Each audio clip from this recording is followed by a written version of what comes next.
Thanks for tuning into our show. Not the best news source, but still better than Fox News. You're watching Ezra's Reports.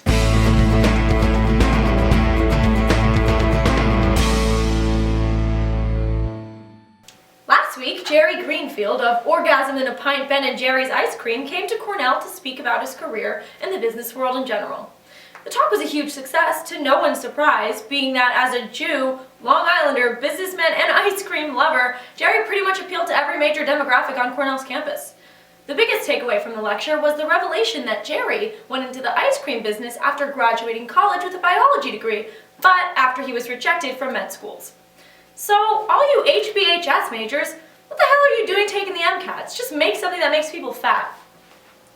Wednesday through Friday of last week, 100 Cornell students pledged to not use any form of technology for 72 hours as part of a social experiment to evaluate their relationship with technology. Obviously, as we foray into the future, it's important to know the psychological effects attachment to cell phones and social media are having on humankind. But let's look at the immediate effects. 3 class days without technology? So long Blackboard, emails from professors sending out prelim review sheets, and phone calls from potential internships wanting an interview. Someone clearly didn't think this through. But much like trying to seriously date someone on Tinder, good in theory, horrible in reality. In television news, Girls fans were recently left devastated when actor Chris Abbott unexpectedly quit over issues with his character Charlie's direction in the show. Immediately after this announcement, fans were in an uproar over the hot one leaving the program, despite no one calling Charlie the hot one prior to his resignation.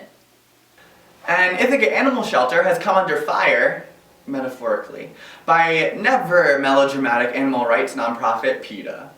The shelter refused to admit a new animal because it was currently dealing with an infectious disease within its premises and didn't want said animal to get sick.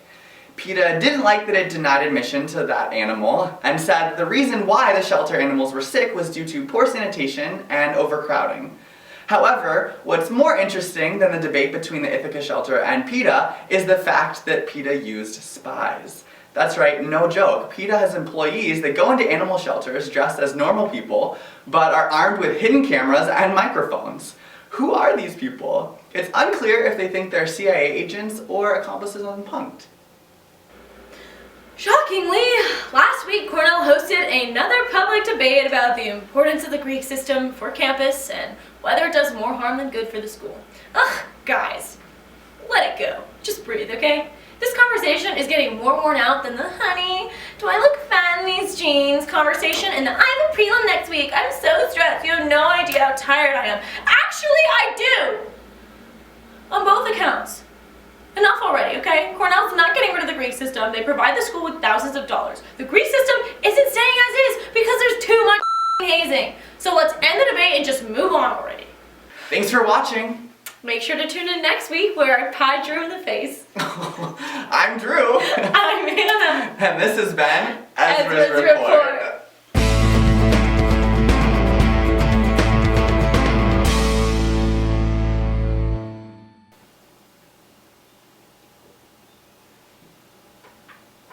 Is that you on Tinder? Yeah. Nope.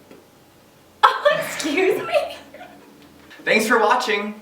Make sure to tune in next week where we promise to start plugging Taylor Swift again, quite shamelessly. I'm Hannah. Drew.